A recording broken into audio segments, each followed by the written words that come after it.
Préparatif de la campagne électorale, c'est le temps de la revue des troupes dans les quartiers généraux des partis politiques.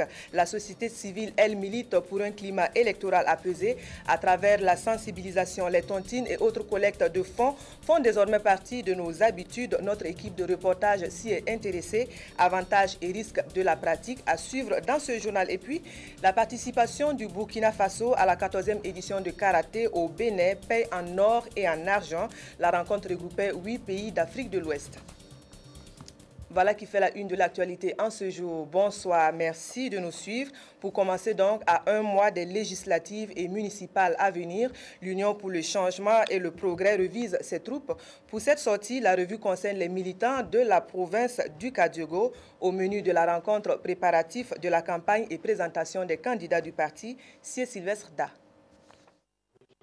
C'est convaincu que la mobilisation des militants passe par des rencontres par petits groupes que le bureau politique de l'Union pour le progrès et le changement IPC va à la rencontre des comités de base du parti dans les différents arrondissements de Ouagadougou. C'est samedi 29 septembre avec les délégués de secteur de l'arrondissement 4 et ensuite avec ceux de l'arrondissement 5. Les discussions ont porté entre autres sur les difficultés que rencontrent les comités de base, l'engagement des femmes, les préparatifs de la campagne électorale qui débute le 17 novembre prochain.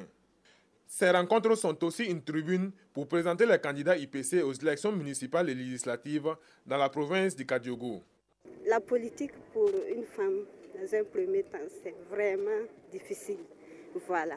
Donc nous, on va au niveau des femmes pour les mobiliser et tout. Donc il y a des problèmes qui se posent. Et souvent, on n'a vraiment pas les réponses. Donc c'était l'occasion pour nous de discuter avec le président. Lui, en tant que président, s'il était confronté à ce genre de problème, quelles seront ses réponses? Voilà, qu'est-ce qu'il allait faire? Et voilà, ce matin, on a eu l'occasion vraiment d'échanger avec lui et d'avoir les solutions. Ça permet aux militants de connaître le président. Ça permet au président aussi de connaître les militants. Et ça permet aux militants de se connaître entre eux. Surtout que nous sommes à la veille des élections. Il y a eu le choix des candidats. Et il faut que les candidats se connaissent pour se battre ensemble parce que nous sommes engagés pour la même cause. En attendant la validation des listes par la CENI et le début de la campagne électorale, le Bureau politique national insiste sur la mobilisation et l'union sacrée autour des candidats. Une journée très satisfaisante pour le 2 décembre. Et je vous assure que ça nous fait chaud au cœur de constater que toute cette jeunesse-là est mobilisée parce que nous avons apporté un message d'espoir pour ce pays.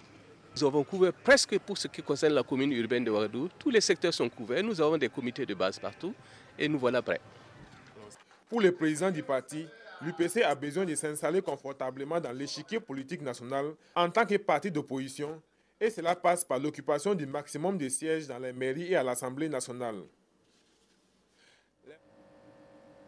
Rôle de la société civile dans la bonne tenue des élections. L'association Burkina Nouveau donne le ton. Pour la paix, elle prend le chemin de la prévention, information et sensibilisation de l'électorat pour des climats post-électoraux apaisés. Le compte-rendu est de Aboubakar Sagnon. Après Tenkodogo et Zorgo, c'est à Koussouka, dans la région du Nord, que le ministre Yacouba Ouedraogo est allé semer les grains de la paix à travers l'association de Burkina Nouveau. C'est dans une grande ferveur que les populations de la localité ont accueilli le messager de paix et les membres de l'association. Les représentants des différentes communautés ont remercié le colonel pour son initiative. Ils ont surtout invité les populations à cultiver le pardon et la tolérance qui prédisposent le cœur et les esprits à la paix.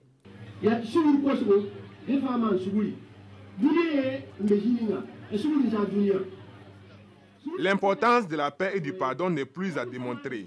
Il n'y a qu'à regarder ce qui se passe dans les pays en proie à la guerre pour se rendre compte que la paix est une valeur fondamentale.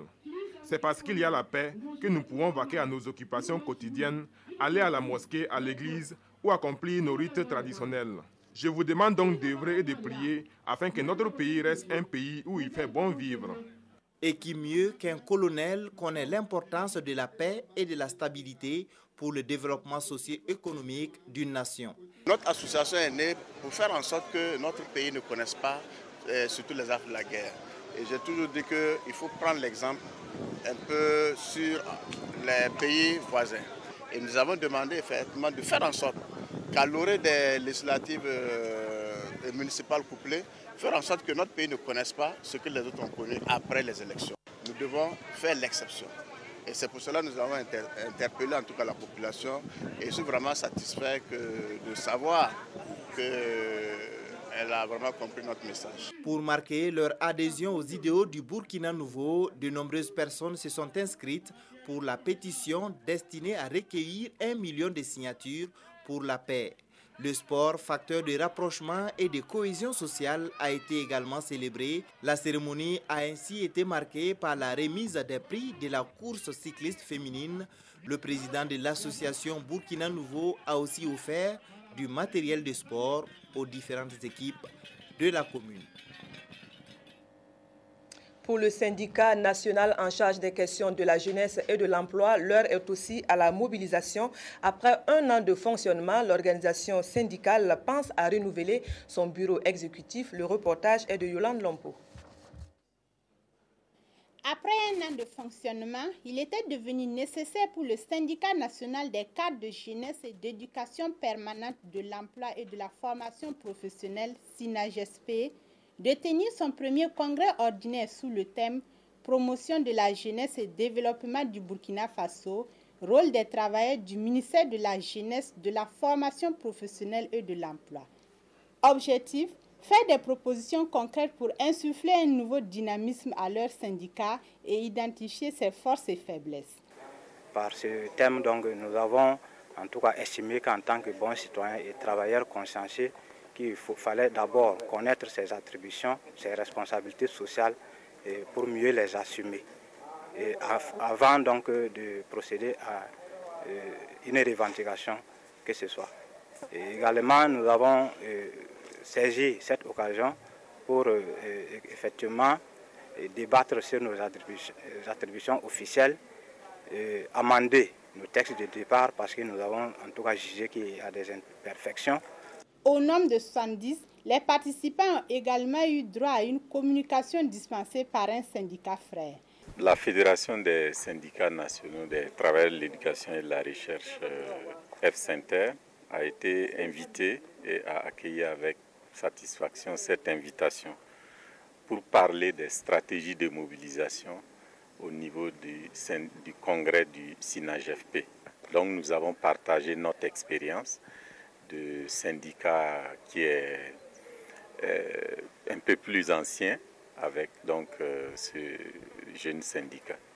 Membre du comité de pilotage du projet éducation en langue nationale en Afrique, le SYNAGESP compte environ 150 adhérents et est présent dans 6 régions du Burkina Faso. Voilà à présent le nouveau chef de corps du 25e régiment parachutiste de Bobo-Dioulasso installé dans ses fonctions. À ce poste, le colonel Gilles Bationneau entend manœuvrer ferme pour atteindre les objectifs qui sont assignés à son commandement. Le film de la cérémonie d'installation avec Moumouni Barou. Par le président du Faso, vous reconnaîtrez désormais pour chef le lieutenant-colonel Bationneau Gilles ici présent et vous lui obéirez en tout ce qu'il vous commandera pour le bien du service, l'exécution des règlements militaires, l'observation des lois et le succès des armes du Burkina Faso. Le commandant de la 2e région militaire installe officiellement le lieutenant-colonel Gilles Bationneau comme chef du 25e régiment parachutiste commando RPC basé au camp Ouezin Koulibaly, en remplacement de Yves Patrick Ouedraogo, appelé pour d'autres fonctions au Darfour. Né à Bobo-Dioulasso, le tout nouveau responsable de ce régiment a fait ses études militaires à l'Académie royale militaire du Maroc. Il est titulaire, entre autres, du brevet de parachutiste militaire, du diplôme de chef de groupe d'intervention antiterroriste, du diplôme de lutte contre le terrorisme du Joint Special Operations University en Floride aux États-Unis et du diplôme d'officier civilo-militaire des Nations Unies. Comme diplôme civil, il est titulaire du baccalauréat série D. Il a également un master 2 en stratégie, défense, sécurité, gestion des conflits et catastrophes. Après avoir exercé plusieurs fonctions au compte de l'armée burkinabé, Gilles Bationneau a été chef de corps du RPC qui était basé à Dédougou avant de prendre le commandement du 25e régiment parachutiste commando. Ce sont les mêmes missions dévolues à l'armée, à savoir la défense de l'intégrité territoriale, appuyer surtout le commandant des régions dans toutes les tâches qui lui seront confiées essentiellement. Mais aussi, régiment spécifique, la formation de nos troupes dans le domaine du parachutisme militaire. On se connaît déjà une grande partie puisque je les avais déjà commandés à Dédougou. J'espère pouvoir continuer à faire œuvre utile. En ce qui concerne le 25e régiment parachutiste commandé, comme c'est un corps spécifique, et en plus donc des missions spécifiques là qui sont confiées aux autres chefs de corps, il a la charge effectivement de rendre opérationnel son corps, de maintenir le matériel, l'équipement qui lui ont été confiés et surtout aussi de pouvoir perpétuer aussi les traditions. Jules Bachonneau est père de 3 enfants. Il est décoré de la médaille d'honneur militaire et celle de la mission des Nations Unies au Darfour. À Bobo-Dioulasso, toujours, le climat se prête à une opération de charme pour les élèves gendarmes. Désormais, montrer une face plus avenante fait partie des priorités. Cette fois, le reportage est signé de Adissa Lucienne Toé. L'École nationale des sous-officiers de gendarmerie veut former l'élite pour l'excellence.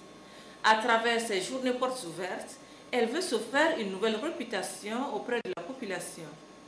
Les élèves sous-officiers veulent rassurer celle-ci que sa sécurité est leur raison d'être. Il y a des droits que l'État nous accorde du fait de l'État de droit, mais en contrepartie, le citoyen doit s'acquitter de ses devoirs. Et c'est cela que nous avons donné comme message. Et pour les forces de sécurité et de défense, nous avons insisté pour que les gens soient plus professionnels dans l'exécution quotidienne de leur mission. Première du genre, ces 72 heures visent à inculquer aux élèves gendarmes des valeurs comme le civisme et la tolérance, fondement de l'édification d'un monde paisible. Je vais mettre ce message-là en pratique. Je vais tout prendre du bon côté. Je vais pas réagir à chaque fois sur le coup. Je vais essayer de faire la part des choses avant de réagir. Nettoyage de l'hôpital Souro-Sanou, conférence, le programme est bien riche. Pour ces 72 heures, nous avons cherché une occasion de permettre aux élèves de pouvoir se récréer avec l'ensemble des populations pour faire connaître l'école. Donc on a commencé depuis hier avec un certain nombre d'activités, notamment un cross de lancement. Et ensuite, nous avons eu une conférence au Ciné Sayon sous le thème civisme et lutte contre la discrimination, voie de la paix sociale. Et on a eu 2 projections du film Foulard Noir qui retrace la mutinerie de 2011. Nos élèves qui sont 2 ans durant sous une pression, et la pression de la formation qui n'est pas du tout facile. Et donc on a trouvé que c'était bien aussi de créer des journées pour leur permettre de se récréer un peu et de se frotter à leur encadrement parce que l'ambiance n'est pas toujours très bonne. Ces journées permettront sans nul doute à ces élèves sous-officiers de décompresser. Ils souhaitent que de telles journées soient organisées dans les années à venir pour promouvoir davantage la cohésion sociale. 19 inspecteurs du travail et autant de magistrats pour la cour d'appel de Ouagadougou. La main sur le cœur, les nouveaux arrivants promettent donner le meilleur d'eux-mêmes pour la cause de la justice. Le point de la cérémonie de prestation avec Pélagie Savadogo.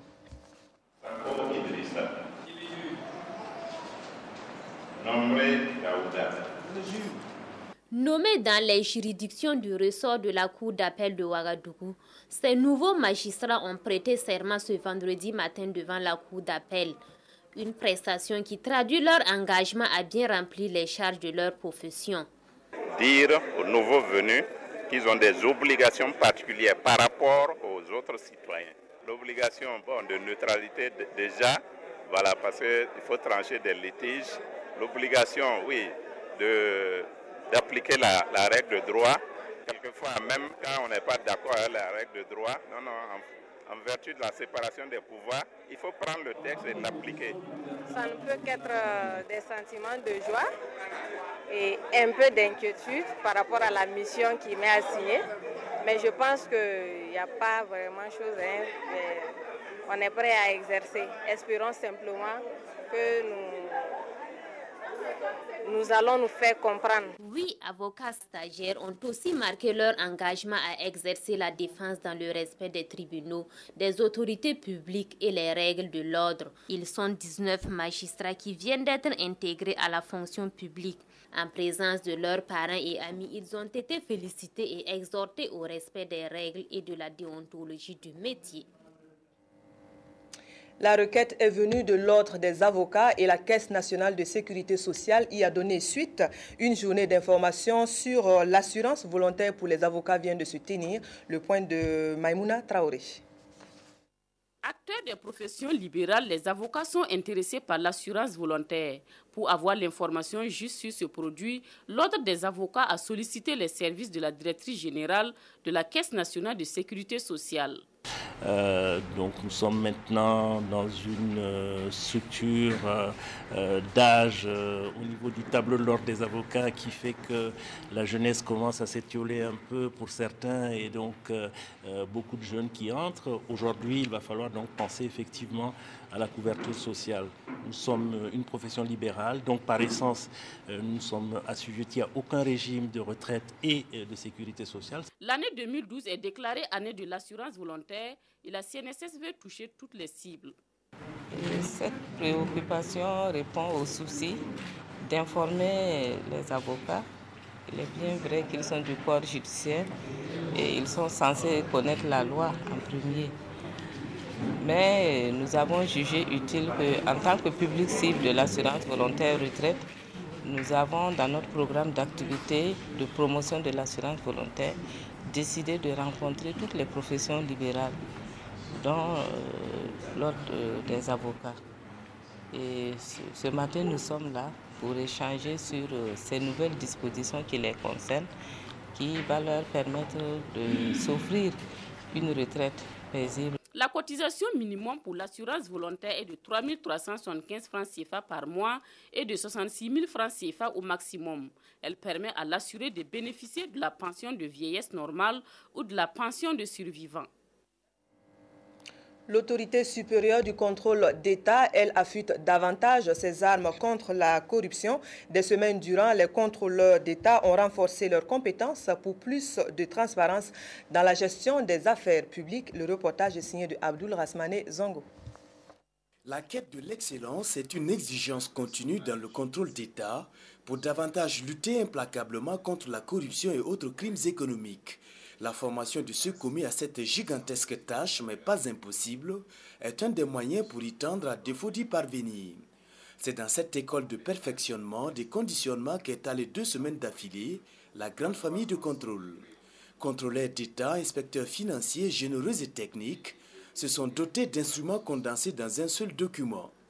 Lequel document symboliquement remis ici aux séminaristes contient un code de déontologie et des normes de la pratique professionnelle du contrôle, un manuel de procédure d'élaboration d'une cartographie des risques, un manuel de procédure de conduite de mission de contrôle audit et enfin un manuel de procédure de mission d'audit de la performance.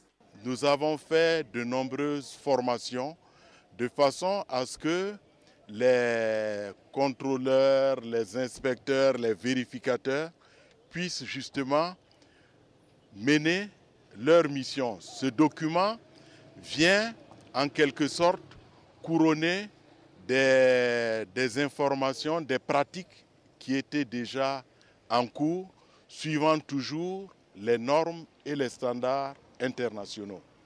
L'appropriation parfaite de ces outils de lutte anticorruption constitue un atout pour le corps de contrôle de l'ordre administratif burkinabé dans ses missions de promotion de la culture du service public et surtout d'amélioration de la gestion saine et transparente des affaires publiques.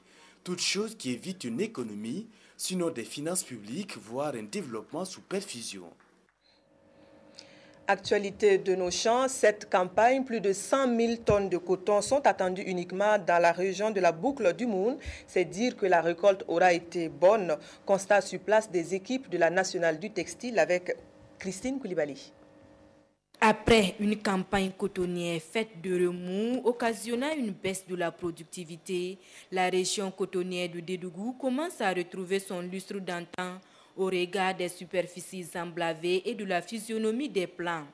Si certains champs sont au stade de maturation, d'autres sont à celui de déhiscence. Bon, au niveau du comportement d'ensemble des plants, nous pouvons dire que c'est très satisfaisant.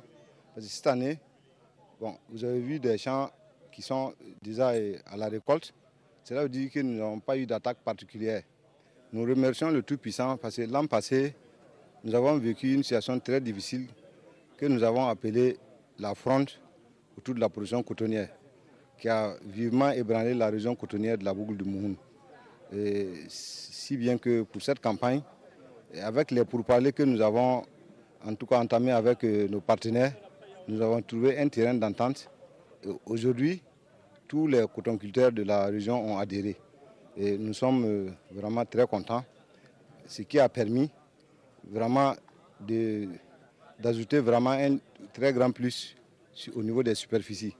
Pour rappel, l'an passé, nous avons réalisé autour de 70 000 et cette année, nous sommes au-delà de 100 000 hectares. Une hausse de la productivité qui redonne de l'espoir à la nationale des fibres textiles. Selon les dires des producteurs et selon le constat que j'ai pu faire moi-même sur le terrain, en tout cas, nous avons espoir que la campagne cotonnière 2012-2013 sera meilleure que celle de l'année 2011-2012. J'ai vu des champs bien nettoyés, bien entretenus. J'ai pu voir également que les superficies emblavées sont plus importantes que celles de l'année dernière et que également les paysans ont fait l'effort d'utiliser les intrants agricoles pour améliorer la productivité. Toutes choses qui me font espérer d'une bonne production pour la campagne 2012-2013. Ce résultat, on le doit en partie à l'effort du personnel de la Sofitex. Un effort salué par Jean-Paul Sawadogo qui a tenu à le rencontrer pour l'encourager mais aussi le tenir informé de la vie de la société qui a connu une restructuration financière en avril dernier. Ce fut l'occasion pour les agents de Dédougou de présenter à leur premier responsable doléances. Comment continuer à nourrir le bétail en temps de sécheresse? Une question, un calvaire. En réalité, pour les éleveurs, la situation est cependant en passe de résolution par le ministère en charge des ressources animales, Ernest Kambiri. Pour 2012, ce sont plus de 6 500 000 bottes fourragères de 12 kg qui sont attendues au plan national. Un engagement pris par les producteurs lors de la dernière journée nationale du paysan pour pallier l'insuffisance de l'aliment pour bétail en saison sèche. Une promesse qui sera tenue de l'avis des producteurs. Sur le terrain, puisque comme actuellement les jeunes sont un peu mobilisés, bon, nous sommes en train de nous atteler à cela. En tout cas avec la force vue des jeunes, là, nous pensons que quand même si on n'atteint pas ça à 100%, au moins les 90% pourra atteindre. Et c'est le ministre Jérémy Ouedraogo des Ressources animales qui est allé lancer officiellement la campagne nationale de fauche et de conservation du fourrage naturel. Pour cette campagne, c'est le village de Sakoinsé sur l'Aswaga Bobo Dioulasso qui a abrité la cérémonie de lancement. Mais surtout, nous sommes là pour que les mentalités changent. Nos éleveurs n'étaient pas habitués à cela. Mais aujourd'hui, nous constatons que la transhumance n'est plus possible dans la situation actuelle. Il faut que l'éleveur, in situ, produise ce que son animal doit manger. Et cela, 12 mois sur 12. Et c'est cela que nous sommes venus simplement, si vous voulez, lancer ce matin. Que l'éleveur fauche, que l'éleveur conserve, mais en amont que l'éleveur accepte de cultiver ce qu'ils ont communément appelé l'herbe. Mais c'est une herbe pour nourrir l'animal, afin que l'animal nourrisse et enrichisse l'homme. La commune de Kokologo qui accueille l'événement a fauché et conservé à elle seule pour la campagne écoulée 25 000 bottes de 10 kg, dont 15 000 bottes pour le village de Sakoinsé. Et pour les stimuler à davantage produire du matériel de fauche et de conservation, a été remis aux producteurs des 13 régions du Burkina. Avant de lancer officiellement le concours du meilleur producteur de forage édition de 2012, le ministre Jérémy Ouedraogo est allé visiter la ferme de production fourragère de Issaka Kinore, un producteur modèle qui excelle dans la promotion de l'élevage compétitif au Burkina. Et puis le Burkina est conforme à la législation africaine en matière de droits et bien-être de l'enfant. Les acteurs du milieu viennent de déposer le rapport sur la question. Les mises à jour qui ont été apportées offrent plus de garanties d'un monde plus juste pour les tout-petits. Le reportage est signé de Abdelaziz Yagibou. Les statistiques sur la situation des enfants au Burkina sont parlantes. Plus de 27 000 travaillent dans les secteurs de l'industrie extractive, 35% des enfants souffrent de malnutrition et plus de 50 garçons sur 100 n'ont jamais été à l'école, contre 60 filles environ. Une donne que la coalition au Burkina Faso pour les droits de l'enfant COBIFADS ambitionne contribuer à changer. Et cet atelier, à travers critiques et amendements, se propose de valider 3 rapports en la matière. Il s'agit du rapport alternatif sur la Charte africaine des droits et du bien-être de l'enfant et sur le protocole facultatif, la CDE, et également le rapport sur l'examen périodique universel. Vous savez que les instruments internationaux donnent cette autorisation-là à la société civile de faire des rapports alternatifs pour compléter ou infirmer ceux présentés par nos États. Nous avons eu à participer donc au processus d'élaboration par un apport technique. Nous avons appuyé aussi par l'orientation de la COBIFAD et des acteurs pour que justement ces rapports soient bien élaborés. Le document final sera transmis au Comité des droits de l'enfant pour la mise en œuvre des recommandations qui devraient contribuer à assurer aux enfants burkinabés un mieux-être. C'est une entrave aux droits de l'enfant, l'exposition à la faim, à la malnutrition et leur corollaire de privation contre le mal, le CREN. Le CREN, c'est le Centre de récupération et d'éducation nutritionnelle, s'est engagé. Gros plan sur le quotidien d'un engagement humanitaire. Le dossier est signé Draman Dadia. Des enfants malnutris en phase de récupération au service CREN du CHR de Gawa. À l'image de ce centre, il existe 6 autres centres de récupération et d'éducation nutritionnelle au sud-ouest, dont 5 publics. Des services appelés à contenir le flux de malnutris de la région. Au premier trimestre 2012, nous avons pu consulter environ, au niveau régional, 28 015 enfants. Nous avons dépisté environ 1500 malnutris aigus modérés. Ça, c'est sans tenir compte des malnutris qui sont dépistés par nos OBCE. Et les cas aigus sévères sont au nombre de 511. À partir des centres de santé des zones périphériques, les cas suspectés de malnutrition sont convoyés dans les pédiatries pour de plus amples examens.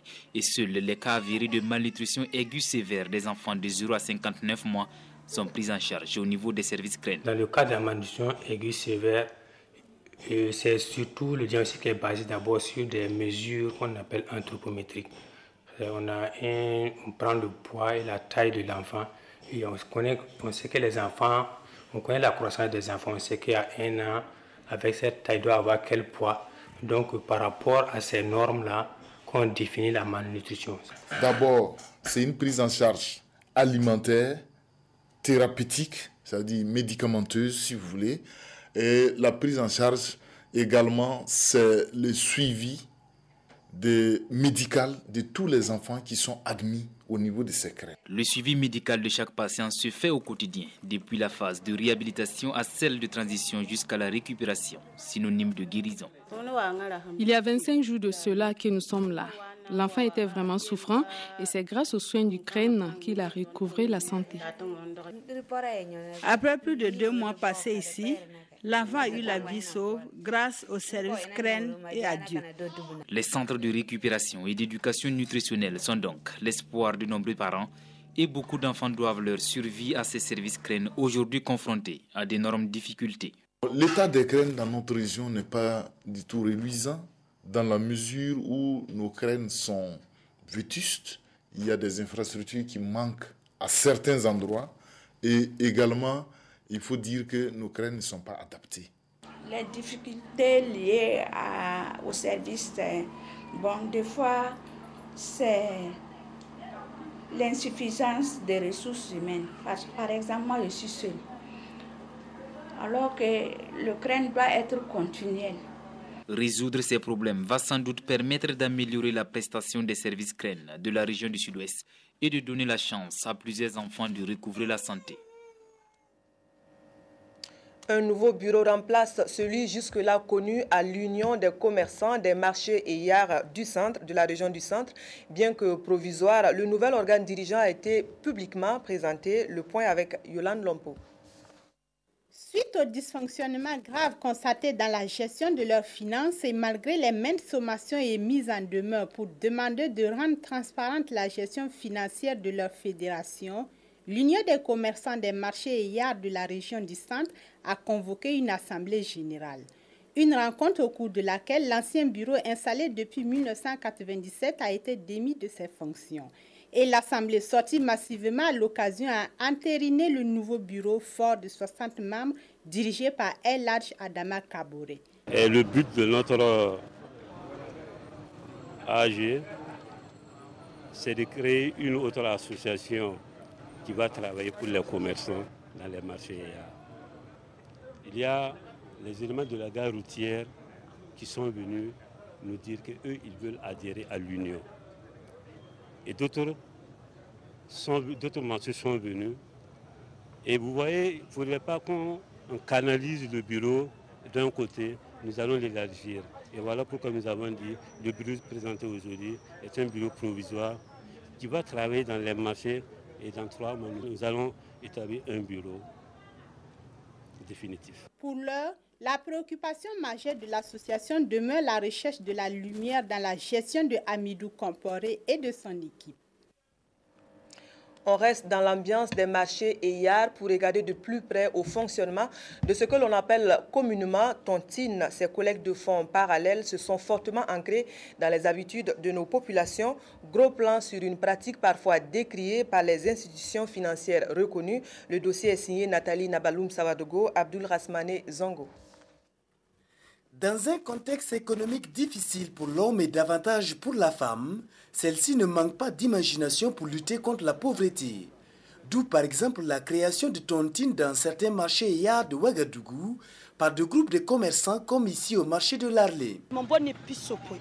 Dès que 500, même dès que 500, d'argent pour contenir tout ça au point. Pour que t'ailles son amenga. Bon. D'argent tout ça au point. Donc ça veut dire nous allons un plus au point. La 7. Bon, à Paris ça va mais mamie gamme où sur bé mais yellow sous la bombe ni batara la table dire ça où sur bé mais 4 monter. Bon mamie zinbe ni former groupe yema ni pis ou mandar 50 000 par mois. 2 mois ndikin da monter on connaît. Donc 2 mois ya ni 500 000 ton ndikin da monter on connaît. Bon mamie wangi ame.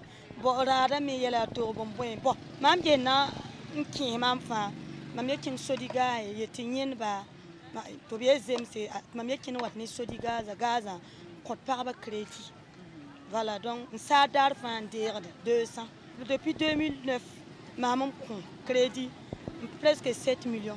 En tout cas na fama ma eta kana mamie razin am pas ma wuso balam tara we funzo tara zakan donc anaf par exemple ton manda ça ni pila yo po tu tout ça yo tu le 5 à dit que tout ce qu'on va tout c'est la cas virgule le 5 donc ton c'est 5 janvier que le continuer single tu dis 5 février ni ça va faire tout ce qu'on va tout c'est faut même il faut n'entrer dans ça va vous serez dit que la main d'armonter la ni ne je entara où il faut ali que la main ti mana na mana so ah ni mama bien maman na uzo kare mamma ngika yemne tiranda non loti wani toile pisi ko mambili bila ta bebe ne ai menga yem ne pa mamen da wefi nda wefu bana ngomna mamenga juwa ndatin jema wala semen kanga menga mtaka ramte won ha sakam nanti yom tara école bi na yom. Il y a plusieurs formes de tontines dans les marchés. Au marché de l'Arlé, les femmes se sont entendues, se sont réunies pour faire des tontines. Elles font des tontines, elles font aussi des trucs qu'on appelle en moré taroro. Donc les tontines, elles se réunissent au moins 60 à 60 et quelques personnes, cotiser 500 pour donner à une seule personne. Parce que y a des gens aussi, il y a des femmes qui n'ont pas de moto et elles se réunissent pour faire encore des tontines, pour payer la moto pour cette femme et après maintenant elles remboursent un peu jusqu'à la fin. Donc le taroro aussi, elle peut vendre des pains à d'autres femmes qui n'ont pas les moyens et chaque jour, elle verse 200 francs ou 100 francs. Nous avons rencontré cette demoiselle en train de faire sa collecte de la journée à Tuesenya, mais qui a refusé de se prêter à nos questions. Cependant, force est de constater que les adhérents sont souvent confrontés à des difficultés. Comme ici au marché de Tuesenya, il ressort que les problèmes se situent au niveau de la tontine corridor. Il y a eu une tontine qui est venue ici. Bon, le tontine s'appelle tontine Soul. Donc, quand ils sont venus, bon, ils ont fait rentrer avec leurs filles. Il va y avoir 20 personnes comme ça dans le marché. Et ils commencent à travailler sans nous avertir. Bon, comme il y a beaucoup de corridors dans le marché aussi, bon, nous croyons que peut-être bon, c'est une bonne chose pour nous. Là, ce sont les escrocs. Et quand ils sont venus, ils rentrent par hangar. Moi-même, je suis dedans. J'ai fait pour moi, j'en ai que j'ai cotisé au moins 124 000 et quelques comme ça. Et quand ils sont venus, nous n'avons même pas informé qu'ils ont fui. Il y a d'autres qui sont au courant, qui veulent gazer. Et il y a d'autres même qui ont eu à partir prendre l'argent. Et sans nous informer. C'est après maintenant qu'on est parti pour voir si c'est vrai ou faux. Et quand on est parti, on voit qu'il y a les tables, mais eux-mêmes, ils ne sont pas là. Par fini, ils ont coupé les téléphones même qu'ils nous ont donnés. Quand on appelle même, ils ne viennent pas. Ça sonne, mais ça ne prend pas. J'ai été victime. Bon, moi, je gardais de l'argent à la tontine. Donc, il y a une fois, j'ai dit à ma soeur d'aller rechercher mon argent. On me dit que non, qu'ils ne sont pas sortis. Donc, le mois est fini. J'ai dit à la fille d'aller chercher. Ils sont allés et m'ont dit qu'ils ne sont plus là. Quand je passe, c'est fermé, la porte est fermée. Je demande, on dit qu'ils ne sont plus là. Donc, je suis même allée au siège, aller me renseigner. On dit que non, que c'est fermé. Donc, c'est comme ça, ils sont partis avec mon argent. Nous avons eu quelques problèmes avec le tontine corridor. Bon, dès leur arrivée ici, nous avons vu nos militants en les sensibilisant. Et moi, très particulièrement, je me suis déplacé, aller à la gendarmerie, à la police et au ministère de l'économie et des finances. Et dans toutes ces démarches-là, on m'a fait savoir qu'ils ne sont pas fiables.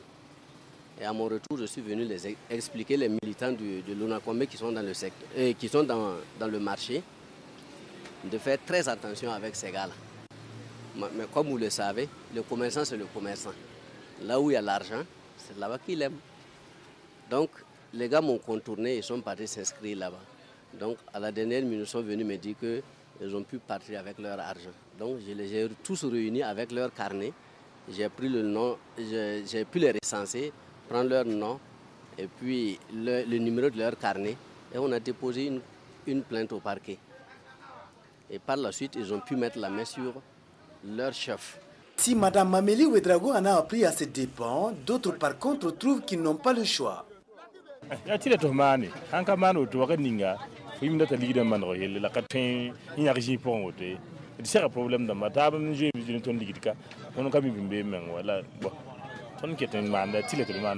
permet de lutter contre la pauvreté.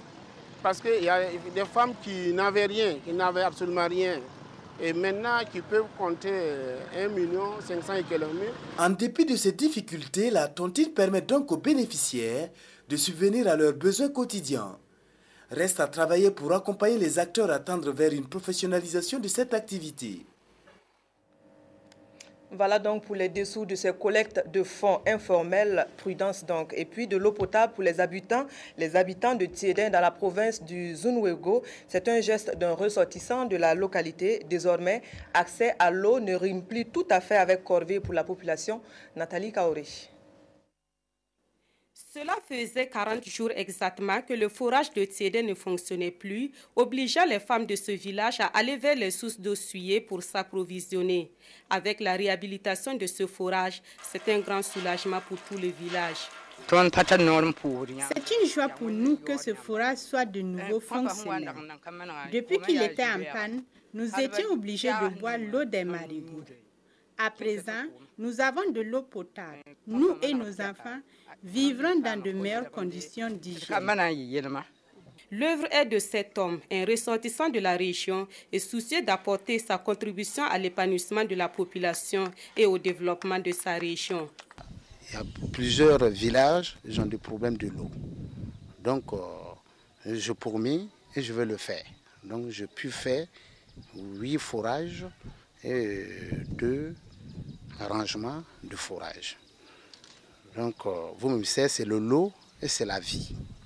Sans l'eau, on ne peut rien faire. En plus des forages, le donateur a remis des panneaux d'indication de la région du Centre-Sud aux autorités locales. Des autorités qui ont salué l'action du donateur et invité les autres fils de la région à lui emboîter le pas. Quand il nous a contactés pour faire ce projet, nous lui avons dit que c'était une bonne chose parce que ça accroît la lisibilité de la province. Je sais qu'il n'est pas le devancier. Il y a des sillons qui ont été tracés par d'autres fils, que lui aussi il essaie d'emprunter. Mais j'invite les autres fils de la région à faire de même. Parce que le développement, c'est une œuvre collective. Et en cette période de rentrée scolaire, M. Yacouba Tchinda a également remis des fournitures scolaires au profit des élèves de la localité. Le Burkina en or et en argent, le pays le doit aux étalons de la discipline du karaté. Leur participation à la 14e édition aura donc payé en Kara. C'était du 24 au 29 septembre dernier au Bénin. Le point de Jérôme Tiendrebego. C'est tout argent, tout or que les étalons karatékas sont rentrés de Cotonou. La 14e édition du tournoi international de karaté zone 3 regroupant le Togo, le Niger, le Libéria, le Ghana, le Burkina, le Nigeria, la Côte d'Ivoire et le Bénin a largement souri aux 7 tireurs burkinabés qui engrangent une médaille d'or en comité équipe, 3 médailles d'argent dont 2 en kata avec Kadi Sama et Paul Tiendrebego, une en comité avec Régis Koutiébou et 4 médailles d'or en comité avec Théophile Silga, Daouda Traoré, Justine Sidala Ouattara et Nouman Sidibé. Le résultat était très positif et on peut être fier vraiment de nos athlètes. Ils ont vraiment suivi les consignes et nous en sommes vraiment très fiers. Puis une fois on est parti avec une équipe qui était vraiment unie, on sentait vraiment que c'était vraiment tout un bloc.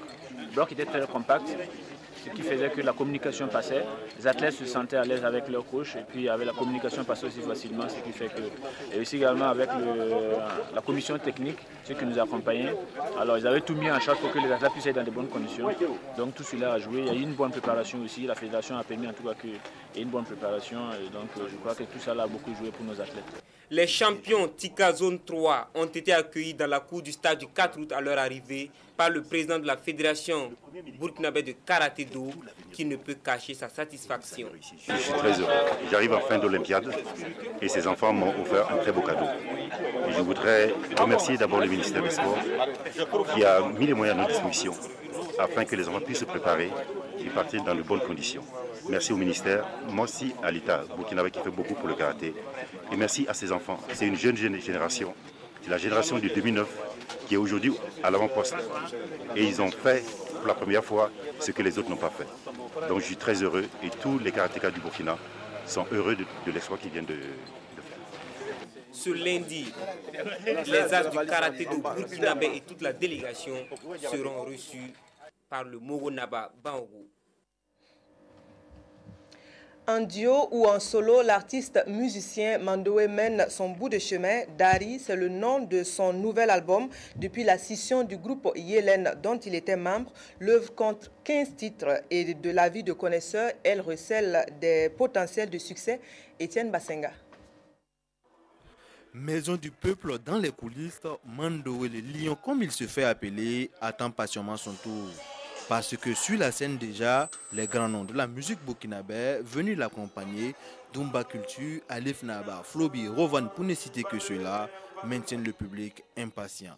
On est dans une logique de partage, donc j'espère que ça va bien se passer. De toutes les manières, on a fait des répétitions, donc on est censé reproduire ce qu'on a fait à la répétition. Et quand Mandoé fait son entrée sur la scène, le public est en liesse.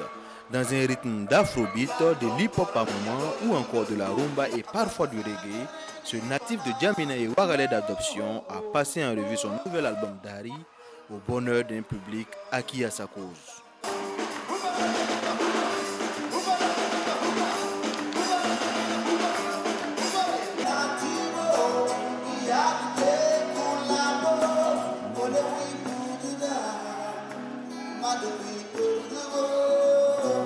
Vraiment, c'est super génial. On voit que Mandewé a fait du bon travail et vraiment, on est très heureux.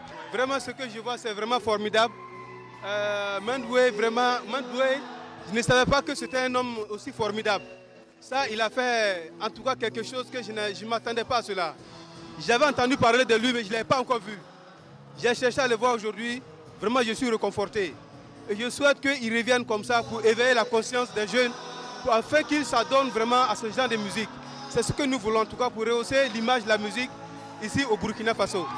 Ce sont donc les élèves et enseignants de l'école primaire Songre de Ouagadougou dans le quartier Tampouy qui sont heureux. Car une partie des recettes de ce concert et de celui de Bobo Dioulasso sont destinées à la construction de sa clôture. Pour elle, le compteur du temps marque 60 ans de parcours musical, une exception que l'artiste musicienne Ado Gorgo fête en chantant souvenirs et nostalgie des temps passés. Les fans de l'artiste se comptent encore. C'est la Maison du Peuple de Ouagadougou qui a accueilli l'événement, le point de Yacouba Goro.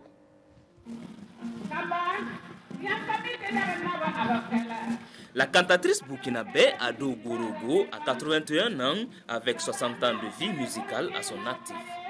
C'est une artiste musicienne qui a marqué son temps et malgré le poids de l'âge, sa voix reste toujours imposante.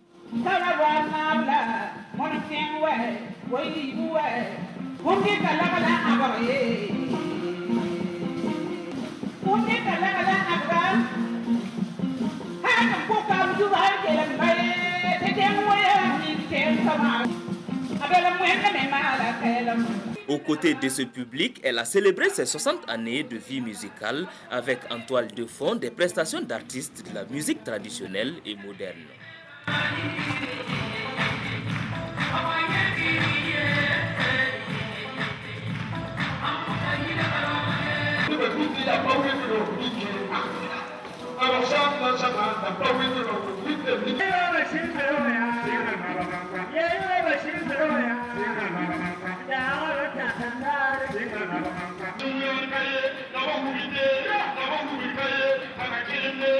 David Solo, Sami Raman et bien d'autres artistes musiciens traditionnels ont tenu le public en haleine. C'est depuis le temps du Larlé Naba Abga, fervent gardien de la tradition, que je me suis investi à travers les chansons et tournées pour contribuer à la promotion du patrimoine culturel Mouaga. 81 ans, 60 ans de musique, ça fait du chemin. Et comme je disais hier, le thème de la voix hier, Ado Gorgo nous a bercé notre enfance et nous avions tenu donc à l'accompagner à sa demande pour qu'elle puisse en tout cas commémorer. Parce qu'il y a déjà 8 mois, il nous disait que son souhait était de pouvoir organiser donc ses 60 ans de carrière. Elle a marqué son temps, elle a marqué donc le paysage culturel voltaïque jusqu'au Burkina, encadré donc par le regretté Naba Abga. Pour le parrain Yacouba Bari, cette célébration est aussi un moment pour raviver les souvenirs d'une cantatrice qui a œuvré à exporter la musique burkinabé au-delà des frontières.